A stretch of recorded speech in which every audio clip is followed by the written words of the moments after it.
అందరికీ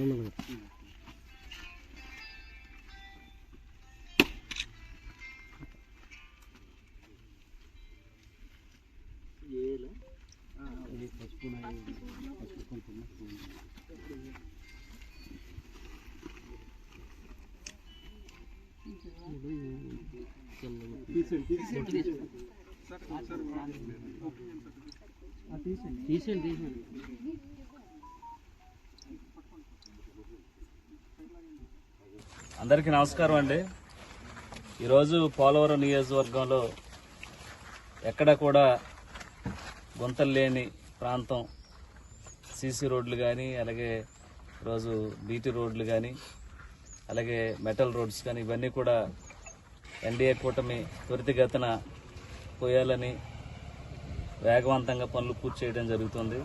అలాగే ఈరోజు పోలవరం నియోజకవర్గం సంబంధించి ఐటీడీఏ నుంచి ఎన్ఆర్ఐజిఎస్ ఫండింగ్ సుమారు 2,90,00,000 రూపాయలు నిధులు మంజూరు అవడం జరిగింది.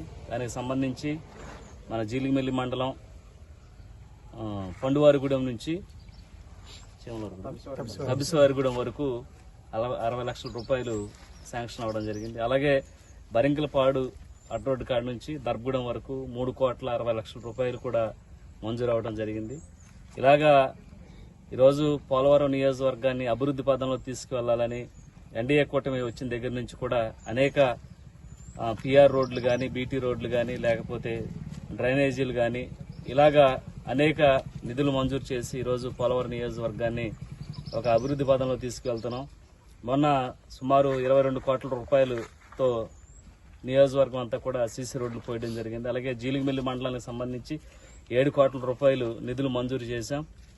ప్రతి గ్రామంలో ఎన్డీఏ కూటమి ప్రభుత్వం వచ్చిన తర్వాత ఎక్కడ కూడా మట్టి ఉన్నటువంటి ప్రాంతం ఉండకూడదు, ప్రతి గ్రామంలో సీసీ రోడ్లు ఉండాలనేటువంటి ఒక దృఢ సంకల్పంతో ఈరోజు ఎన్డీఏ కూటమి తరఫున మేము భారీగా అభివృద్ధి చేసి చూపిస్తున్నాం. అలాగే ఇలాగా బీటీ రోడ్లు కూడా, అలాగే బీటీ రోడ్లు, ఆర్ఎంబీ రోడ్లు ఇవన్నీ కూడా త్వరితగతిన పనులు పూర్తి చేసి ఇప్పుడు ప్రభుత్వం వచ్చి 6 నెలలు అవుతుంది. అయినా కూడా మేము ఎక్కడా కూడా ప్రభుత్వం వచ్చిన దగ్గర నుంచి కూడా ఎక్కడ తగ్గకోకుండా ప్రతి గ్రామంలో సీసీ రోడ్లు పోయడం జరుగుతుంది.